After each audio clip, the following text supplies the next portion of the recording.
After being repudiated by the Kui clan of Qinghe, I became the laughingstock of the entire capital. My father found me a disgrace, wishing I would sicken and die. In the bitter cold of the 12th lunar month, my stepmother, harsh and cruel, punished me to kneel in the snow. A high fever raged within me, unrelenting. It was then that the lame young master of the Zhu clan, known throughout the city as the Smiling Yama, passed by, desperate and at the end of my rope. I clung to the hem of his robe and asked, trembling, "Will you marry me?" He glanced at me, lazily. He held out his hand, pulling me out of the mire. That was his answer.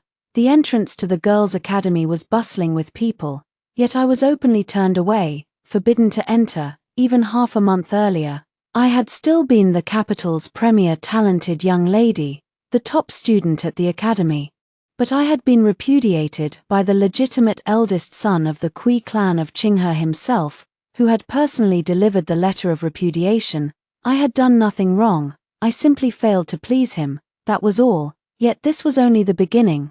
I no longer received a single invitation to any noble ladies' banquets. The capital's noble daughters feared being associated with me in the slightest. My father was ashamed to let me leave the mansion, hoping I would waste away and die at home. Even the girls' academy, which had once taken pride in me, struck my name from its rolls. The academy's supervisor stood on the steps, her voice cold and unyielding as she repeated, "Any woman who has been repudiated shall not re-enter the academy. Miss Jiang, please leave." The Great Wei Girls' Academy was strict. Never before had a student been repudiated after enrollment.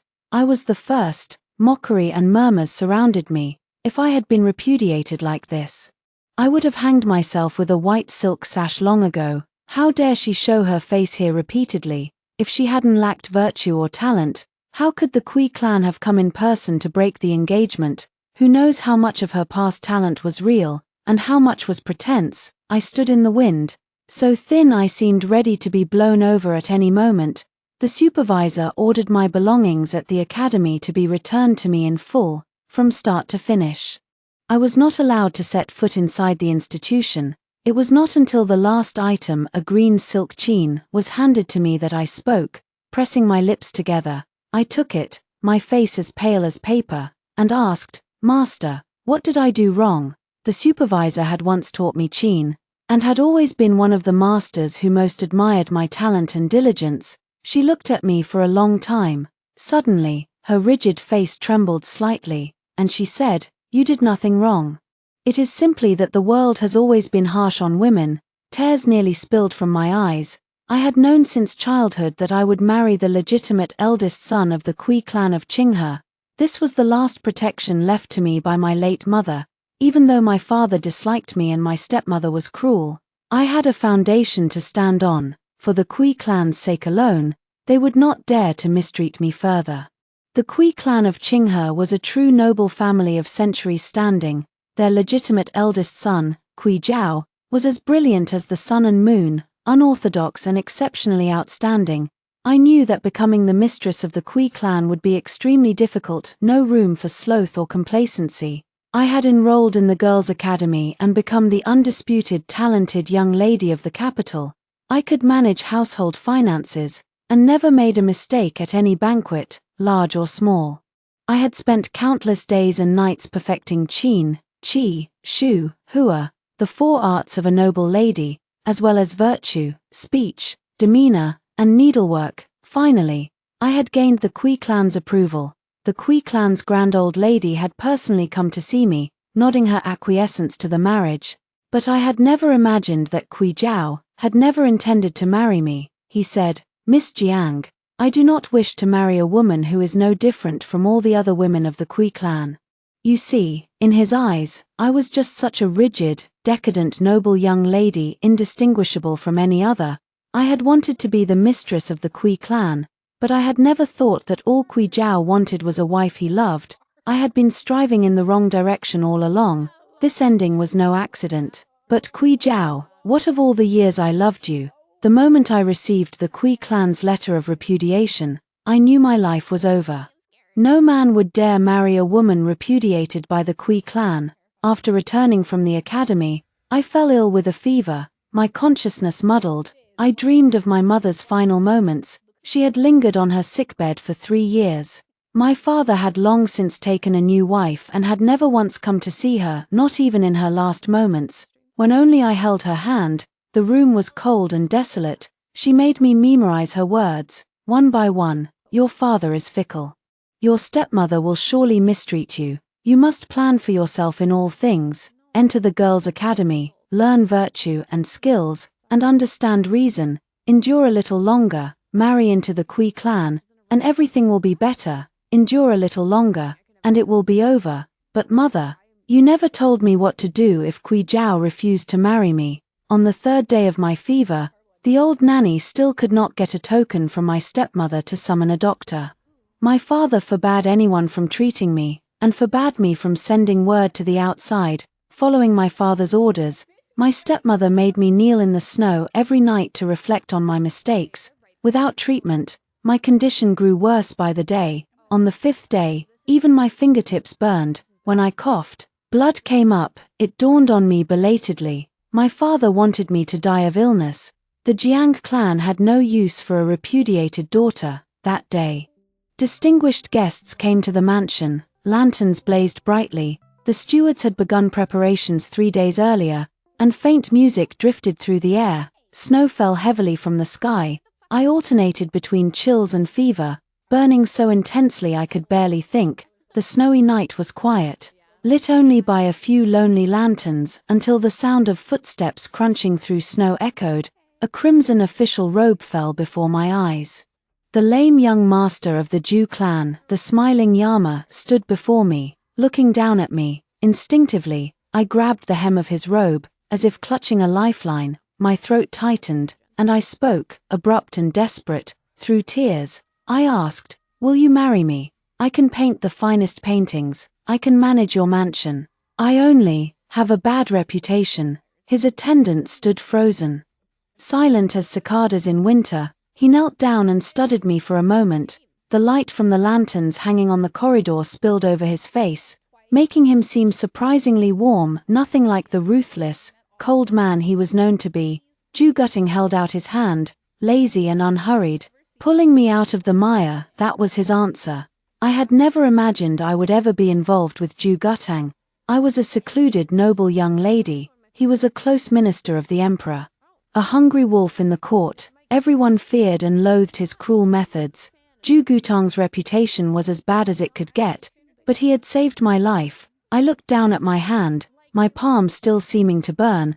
I did not understand where I had found the courage to clutch his robe that day. I had just recovered from my illness when my father summoned me to the front hall. The last time I had been there was when the Kui clan had come to repudiate the marriage.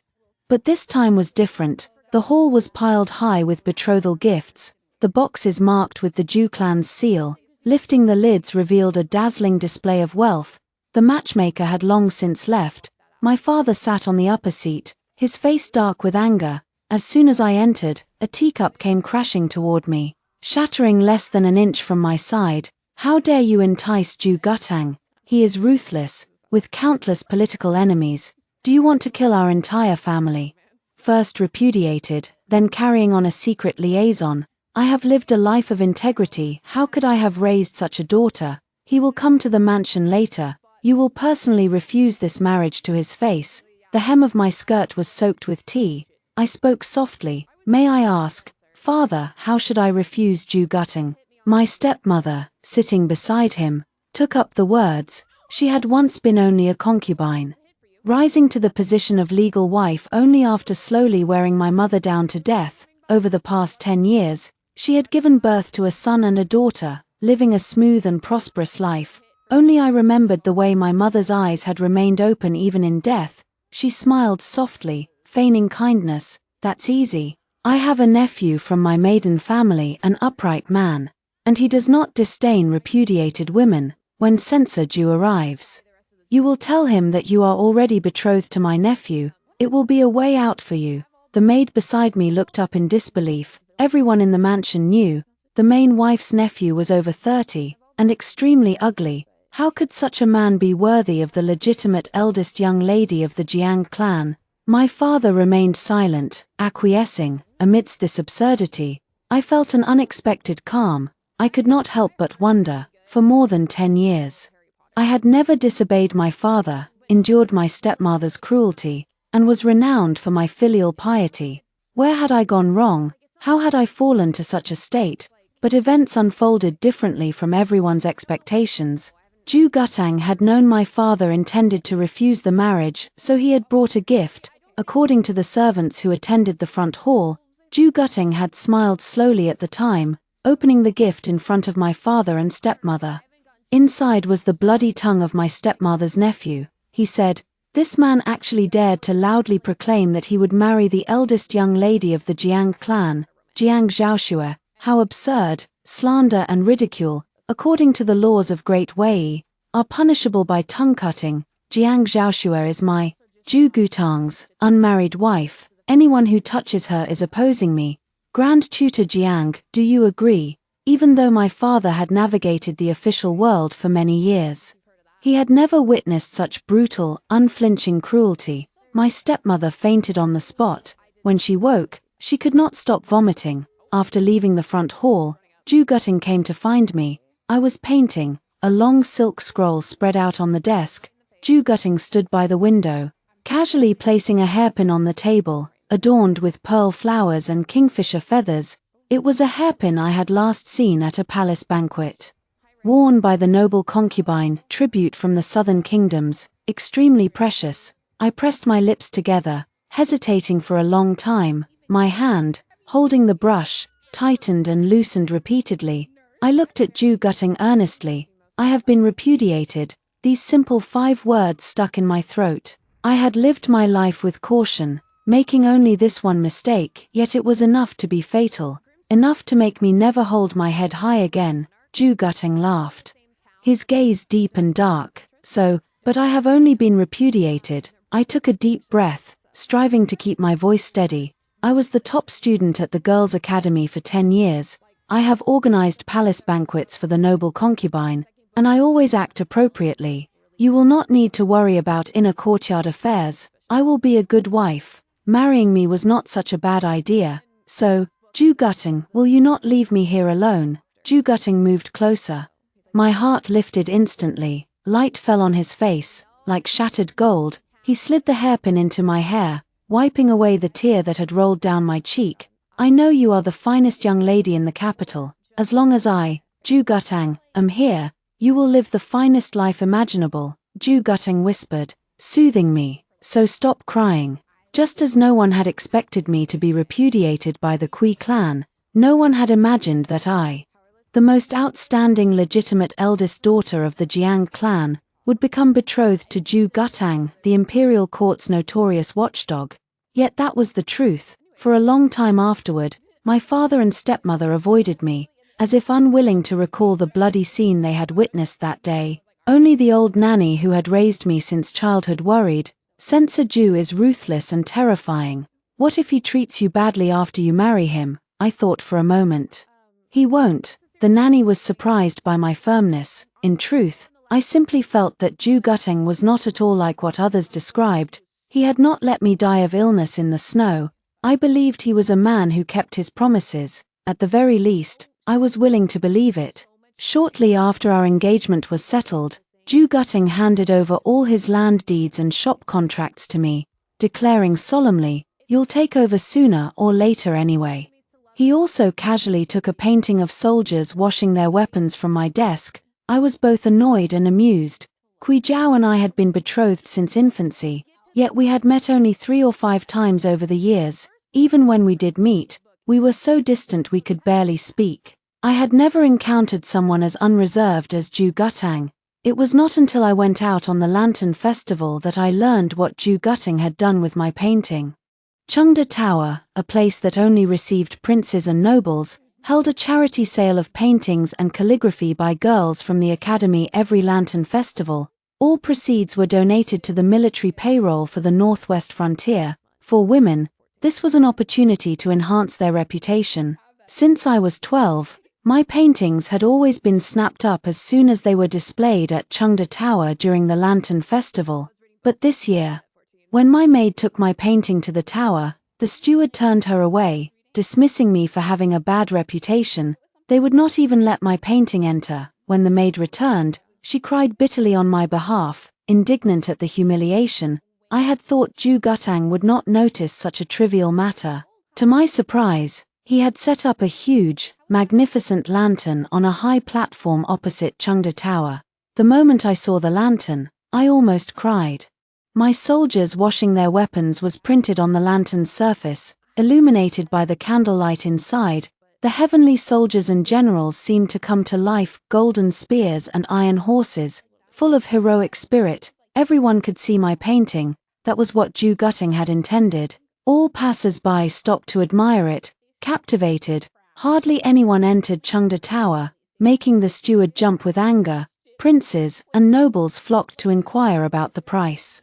An old man in charge of the lantern on the platform raised his chin. First-rate craftsmanship, first-rate lantern. My young lady's paintings are precious. She would not easily part with them if she did not care about the Northwest War. All proceeds will be donated to the Northwest Army. The price is 10,000 taels, no less. The crowd erupted in an uproar. Which young lady could paint such a bold, decisive battle scene? Which young lady dared to ask 10,000 taels for a painting?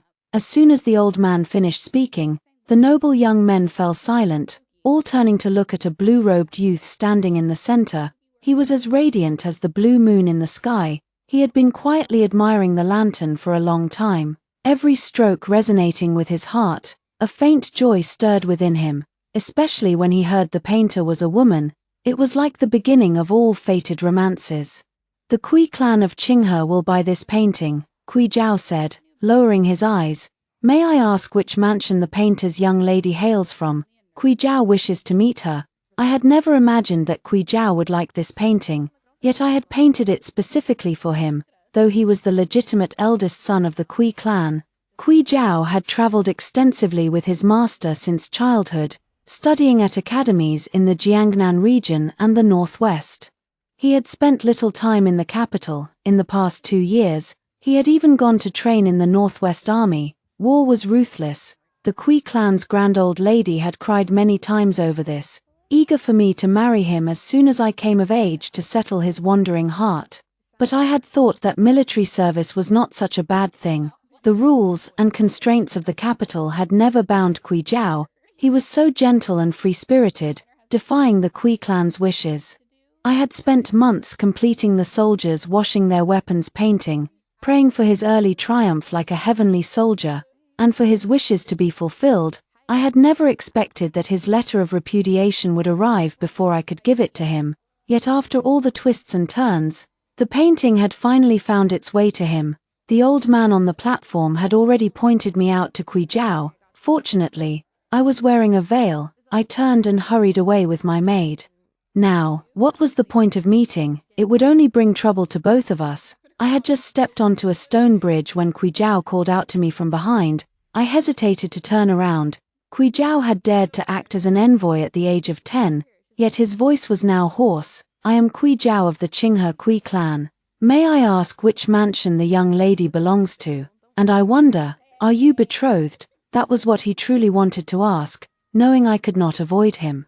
I finally turned around. At that moment, a peddler carrying lanterns passed by, and the corner of his lantern accidentally caught my veil, pulling it off. On the east wind, 1,000 trees of lanterns bloom, further blown, stars fall like rain. In that instant, I saw the admiration in Kui Jiao's eyes turn to shock as the bright lanterns passed by. I tucked my hands into my sleeves and said softly, "Young Master Kui, long time no see." Kui Jiao had always hated constraints more than anything. He had never imagined that fate would play such a cruel joke on him. He could never have guessed that the painting that had struck him at first sight was the work of his former fiancée, the one he had repudiated. He fell silent for a moment, then said, "I heard that the Girls' Academy has always displayed paintings at Chengda Tower. There seems to be a change this year." I looked at him quietly. "It is not a change for the Academy. But for me, since being repudiated, I have been barred from the Academy and my paintings from Chengda Tower. I had no choice but to resort to this." Kui Jiao suddenly looked up, disbelief written all over his face. Having traveled the world since childhood, He had never realized that a single letter of repudiation from him in the capital could cut off all my paths. I struggled to hold back my tears. The betrothal from infancy was never your wish, I understand that. A woman like me is not to your liking, I know that. But Kui Jiao, have you ever thought about what I should do? They said the sons of the Kui clan cared for the world, achieving countless meritorious deeds, yet he had never pitied me. I walked along the canal, where tourists released lanterns to drift with the current. The bright lanterns dazzled my eyes, and the fragrance of carriages filled the road. It was only later that I realized everyone was avoiding me. Glancing back, I saw that Zhu Guteng had been following me at a distance all along. Behind me, the lights were dim and flickering. He was still wearing his crimson official robe. No wonder everyone had taken a detour. I stopped in my tracks. Zhu Guteng smiled faintly. I didn't think you'd notice me so soon. My maid was already so scared she could barely walk. According to rumors, whenever Zhu Guteng smiled like this, death was not far away, yet I walked slowly toward him, looking up. Thank you, 2 simple words. Thank you for rescuing me from suffering, sparing me from countless hardships. I still dared only to pull the hem of his robe.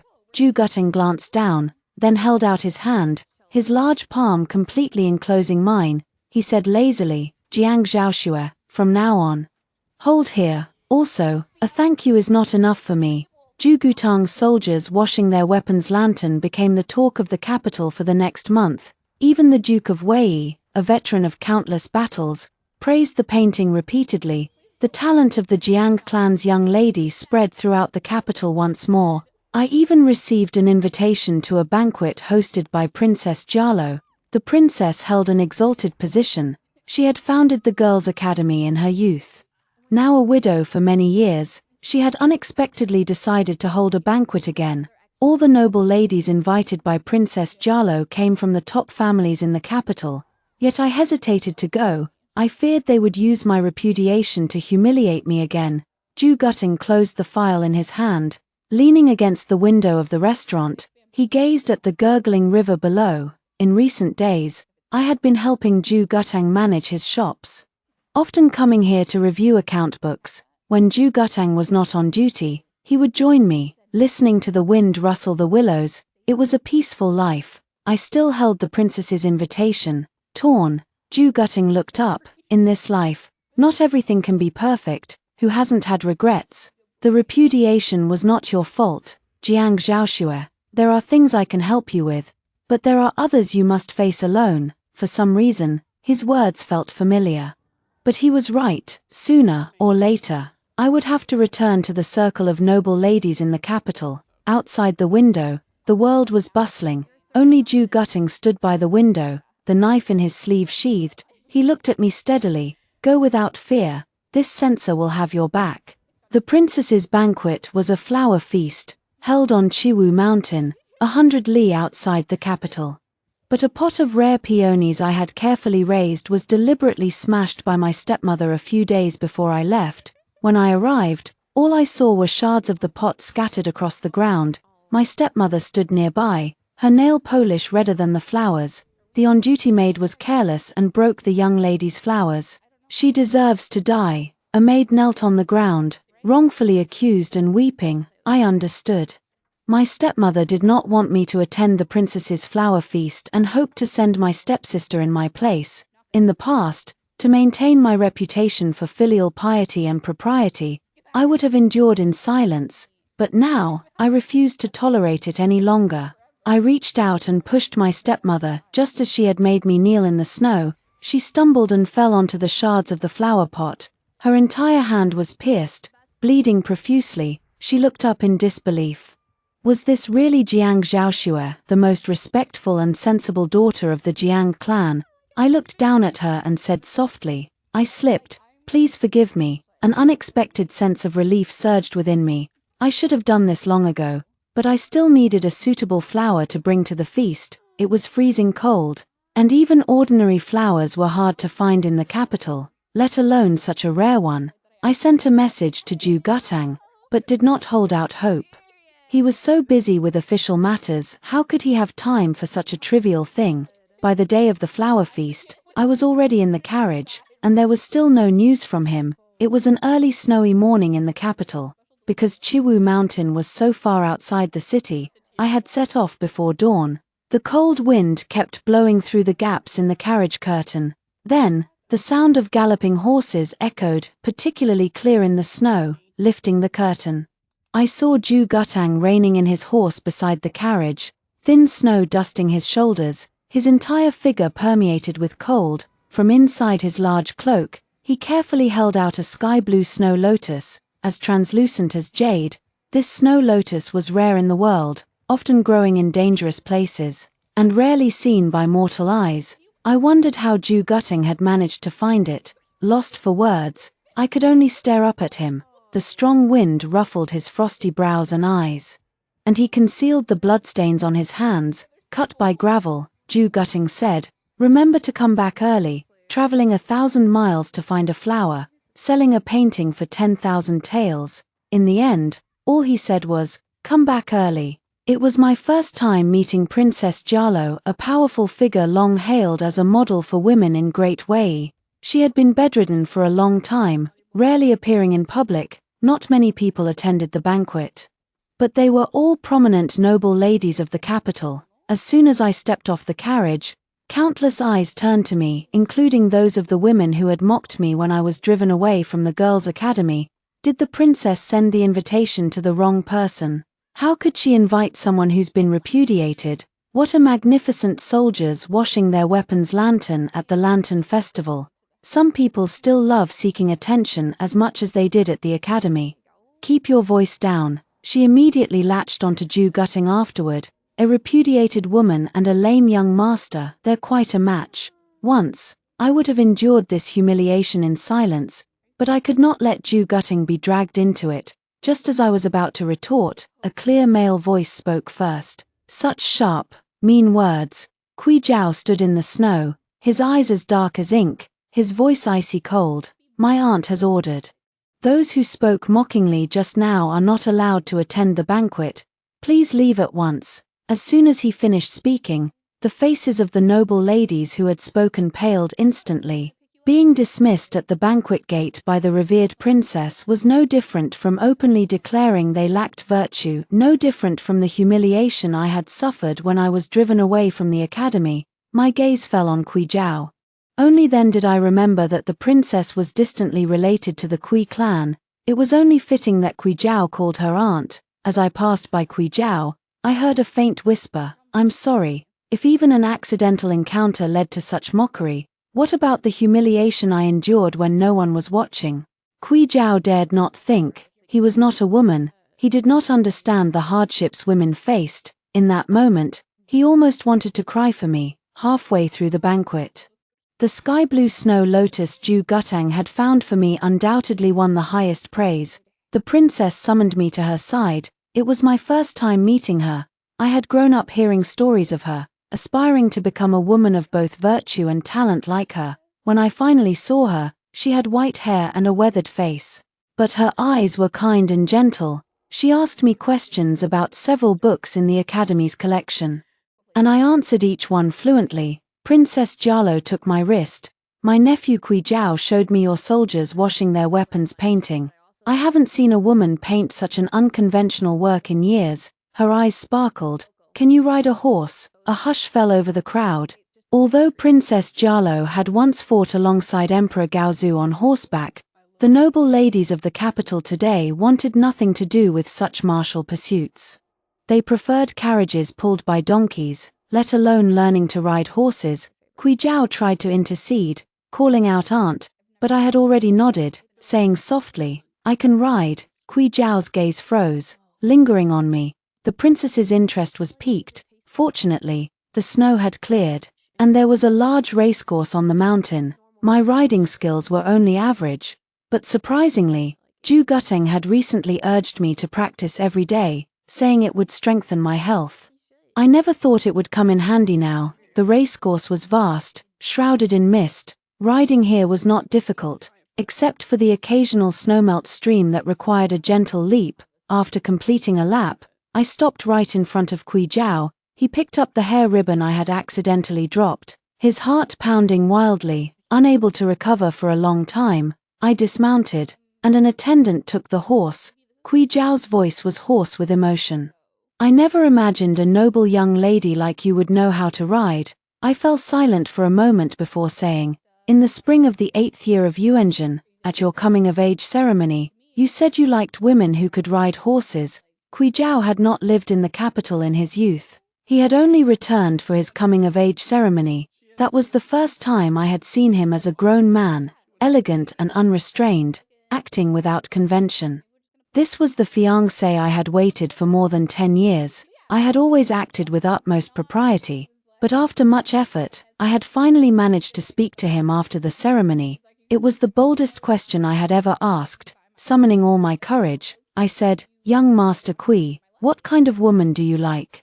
I knew Qin, Qi, Shu, Hua. I had gained the Kui clan's approval. I knew many things. I never expected him to glance up at me and say he liked girls who could ride horses.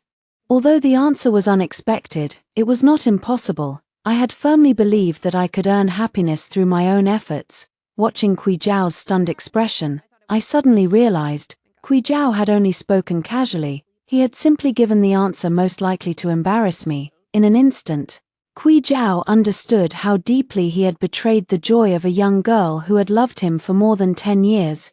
Even if he recommended me to the princess, trying to restore my reputation, it was too late. That joy was gone, it would never return. Grief overwhelmed him, making it hard to stand. He had defied ancestral traditions, refusing the arranged official career. He had hated constraints, refusing to marry the wife chosen for him. He had longed to achieve great deeds, disliking the capital, eager to go to the Northwest Army. He had thought he was right. But life was long, could he really grasp everything? I reminded the princess of her younger self. She even personally took a handkerchief to wipe the fine sweat from my forehead, gentle and dignified, with great vision and perseverance. "This is the kind of woman I founded the Girls' Academy to nurture," she said, her eyes sweeping over Kui Zhao's dejected figure with a sigh. "You should have called me aunt, just like Zhao. Youthful recklessness often led to decisions that could never be undone," the princess said. "What if I take you as my disciple? My Qin skills have not yet found a successor." I looked up in surprise, meeting the princess's wise and clear eyes. She truly liked me and pitied my misfortune. The tides of fate had turned in just a winter and a spring. Months earlier, I had nearly died of illness in the snow because of the repudiation. Now, my luck had changed. Invitations to noble ladies' banquets poured in, too many to count. Even ordinary people in the capital knew of the Jiang clan's young lady, whose talent surpassed all others, so exceptional that even the princess had taken her as a closed-door disciple. Although her marriage had been unsuccessful, the repudiation now seemed insignificant. Street plays even depicted Kui Zhao of Qinghe as having long admired the Jiang clan's young lady, but reluctantly ending the engagement for fear of dying in battle. Otherwise, why would he have bought her lantern for 10,000 taels at the Lantern Festival? Opinions varied, but one thing was universally agreed: the Jiang young lady was perfect except for her current betrothal. Zhu Gutang, lame and cruel, was utterly unworthy of her. Gossip was not worth listening to. The princess personally intervened to reform the Girls' Academy, abolishing the rule that any woman who has been repudiated shall not enter the academy. Her health was poor, and she had to be supported by attendants, yet she still climbed the high platform where the academy held lectures. "When I founded this academy, I hoped women would support one another. I never imagined that after decades, the world would become even harsher on women," she said. "I have lived in seclusion for many years, so I did not know that so many women have been barred from the academy because of repudiation. Repudiation and lack of virtue are two entirely different things. If even the academy refuses to accept repudiated women, where else can they go?" I still remembered that winter after the repudiation, when I had nearly died of illness in the snow. Fortunately, a hand had lifted me up, but how many women had not survived the winter of their repudiation? I waited for the academy's graduation ceremony in early summer. Originally, after the ceremony, the date of my marriage to Kui Zhao would have been set. No one could have predicted that I would marry Zhu Gutang instead, yet in recent days, I rarely saw him. Zhu Guting seemed to be busy with a smuggling case in Jiangnan. I could not see him during my free time. The few chance encounters were on the street, where he galloped past, his crimson official robe fluttering like a butterfly. I would stop by the roadside as he raced by, never glancing sideways, never looking back, as if we were strangers passing by, as we had been long ago. Zhu Guting had grown thinner. I heard it was a major case. He would leave the capital soon, with no certainty of his return. I thought that no matter what, I had to see him before he left, but I realized that our means of communication were surprisingly scarce. Perhaps he was too busy. The maid I sent to deliver a message never received a reply. I had no choice but to wake up early and wait for him outside his yamen. It was early morning in late spring, the sky just dawning, faintly shrouded in cold. After waiting for nearly an hour, I finally saw him emerge. Zhu Guting had once been called the smiling Azura, but lately, his face was always cold as frost. Today was the day he planned to depart for Jiangnan to investigate the case. Zhu Guting. He paused mid-motion as he mounted his horse, suddenly turning to look. Through the hazy mist and the quiet morning, his eyes found me at once. I went to the carriage to fetch the travel bag I had prepared for him. When I turned back, I saw Zhu Guting striding toward me. He rarely walked in front of me. In his youth, Zhu Guting had contracted a serious illness. However, his family fortune had declined, and they had mistakenly hired an incompetent doctor, leaving him with a permanent limp in his left leg. His gait was far from graceful, but now, he was walking toward me with unwavering resolve. I held back my tears and whispered, "Zhu Guting, remember to bring me lotus flowers from early summer in Jiangnan. I'll wait for you to come back. Come back soon." After Zhu Guting left for Jiangnan, troubles abounded, yet he wrote to tell me that on the whole, things were going smoothly, and he should be able to make it back for my girls' academy graduation ceremony. I waited with eager anticipation, until one day, a sudden restlessness stirred in my heart, followed by a suffocating tightness in my chest. Before long, news arrived. The ship carrying Zhu Guting north had been attacked by river bandits, capsized in the Yangtze River, and had vanished without a trace. Zhu Guting's trusted confidant in the capital delivered a letter to me, a letter he had written long ago, known as the Imperial Court's attack dog. Zhu Guting's handwriting was unexpectedly elegant and forceful, each stroke searing through the paper. He wrote, "In this life, not everything can be perfect. I have lived my days dancing on the edge of a knife. I have long anticipated the day I might meet my end. All my estates and loyal followers shall be entrusted to you. I hereby annul our marriage contract. You need not keep your chastity for me. I hope you will find a husband who truly suits you, and live the rest of your life free of regret." Those few lines must have been revised countless times before he finally put pen to paper. Candle wax had dripped and stained the page. He had restored my reputation in the capital, urged me to practice horseback riding until I caught the princess's eye, and left me his estate as a safeguard for the years to come. Zhu Guting had already planned every possible way out for me. His confidant said, "Does the young lady still remember the words you spoke to the young master by Tianmen Mountain years ago? Back then, he was bullied and pushed around by his classmates because of his limp, and you happened to pass by. You told him, 'In this life, not everything can be perfect. Even with a limp, when you stand tall, you are still an upright and honorable man.'" That sentence was the backbone that supported the young master for the next 10 years. A sudden downpour of spring rain began outside, splashing against the window. Only then did I realize that tears had long been streaming down my face. He hoped I would find a good husband and live a smooth life. But, Zhu Guting, what about you? What will become of you? At the Girls' Academy graduation ceremony, I performed a blessing dance. Even the Empress herself praised it, telling me to practice hard so I could dance it again at the year-end sacrificial ceremony. News of Zhu Guting's death spread like wildfire through the capital. Yet thanks to the accolades from the Empress and the Princess, even though this betrothal had also ended in tragedy, matchmakers flocked to my door in droves, nearly wearing down the threshold of the Jiang mansion. Even the Kui clan sent someone. They had come to propose marriage on behalf of Kui Jiao. This time, the matchmaker was none other than the Dowager Duchess of the Duke's mansion, a woman of immense status. My father's face split into a grin that never faded, but I refused. As I was leaving the mansion, Kui Jiao called out to me. By autumn, he would be leaving for the northwest, just as he had always wished to be unshackled and free.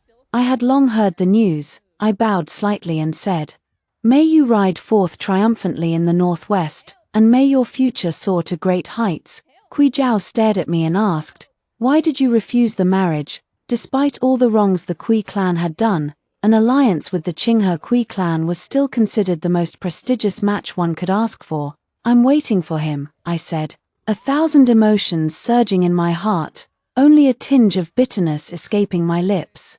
"I'm afraid that if he comes back and sees me betrothed to someone else, he'll be sad." Zhu Guting was never a generous man. I wanted to wait a little longer for him. I was about to turn and leave when I heard Kui Jiao's hoarse voice. "It was never that I did not like you." The lean young man stood there, finally understanding, with perfect clarity, the true meaning of regret beyond remedy. Sorrow and remorse surged within him like tangled vines.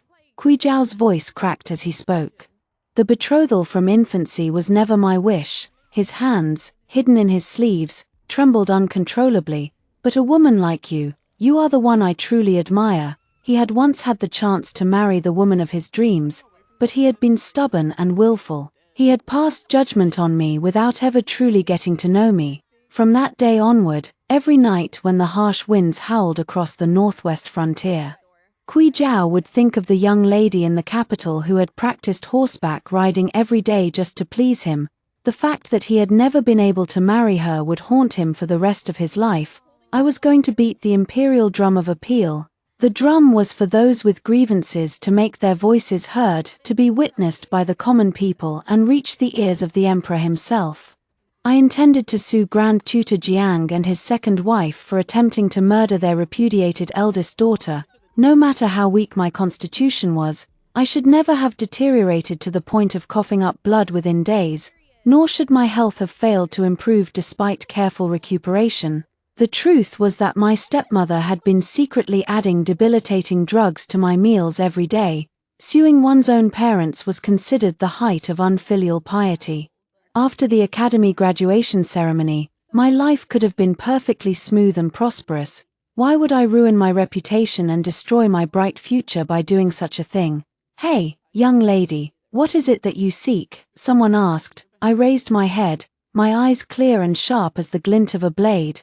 "I want to say that I refuse to accept this fate. I want to seek justice for myself. Nothing more, nothing less." The case was unprecedented. On the day of the trial, even the Empress and Princess Jialo were in attendance, along with a huge crowd of common people. My father had been a civil official all his life, dragged forward by his sniveling second wife. He had never been so humiliated. He pointed at me, his face livid with rage, and shouted, "The Jiang family should never have given birth to a daughter like you." I did not lower my head. Instead, I met his gaze calmly. Witnesses were not hard to find. The maids and servants of the mansion all came forward to testify on my behalf. On that snowy day in the first lunar month, the madam ordered the young lady to kneel in the courtyard, forbidding her to return to her room until midnight. When I went to fetch her, the snow on her shoulders was already an inch thick. The young lady was burning with such a high fever, but the master refused to let a doctor see her. He only thought she was a disgrace. I heard the master and madam saying that once the young lady died, they could seize the dowry left to her by her late mother. People from the madam's household were always sneaking around, adding things to the young lady's food and drink. The onlookers all wore expressions of disgust and contempt. My father's face turned bright red with anger. He let out a cold laugh and said, "These are nothing but the words of maids and servants, hardly worth listening to." The only thing missing was material evidence. My stepmother had long since hidden the incriminating drugs. Just as the trial reached an impasse, I heard the familiar jingle of a sword at someone's waist. I froze where I stood, overcome by a sudden shyness, like a traveler returning home after a long absence, afraid to look back. Then Zhu Gutang's voice rang out as he handed a small pouch of medicine to the bailiff. "Here is the material evidence." A gasp of shock rippled through the crowd. Shock at a father's cruelty toward his own daughter, and shock at the sudden reappearance of Zhu Gutang. who had been rumored to have died at the hands of river bandits, Princess Giallo had remained silent until this point, but now, with irrefutable evidence before her, she slammed her palm down on the table in fury and exclaimed, "A Grand Tutor of the Imperial Court, how could he be so petty and malicious? He is utterly unworthy of his position." The Empress frowned deeply, after a long pause. She spoke with imperial grace, "Miss Jiang, it seems you must be the one to dance the blessing dance at the year-end ceremony, to have cheated death and come through such a trial. If you are not a fortunate woman, then who is?" Her words all but sealed the verdict. Many of the onlookers that day were women, who could all empathize deeply with my plight. Public anger boiled over. The presiding official's forehead was covered in sweat. He repeatedly sought instructions from those seated above him before finally announcing his decision. Grand Tutor Jiang and his second wife, Zhong, are guilty of attempting to murder their eldest daughter. Their conduct is incompatible with their status. They are hereby dismissed from their positions and placed under arrest to await further judgment. I had never dared to hope for such a favorable outcome. The tension that had been coiled in my chest finally released, and I nearly collapsed. But a hand reached out to steady me. It was Zhu Gutang's hand. I did not know how he had escaped the river bandits, nor how he had obtained the material evidence for me. All I saw was his travel-worn face, etched with exhaustion, yet his eyes still held that same lazy warmth they had carried that snowy night. I stared at him in a daze, afraid that he would vanish before my eyes. He held out his hand to me and said, stand up from the snow and cold of that night. Stand up from the constraints of a rigid and unforgiving world." Joy and tears welled up in my heart, mingling together. I took his hand, and from that day onward, we would never be parted again. After all, there once was a man named Gutang who had come like a ray of light to shine upon the snow.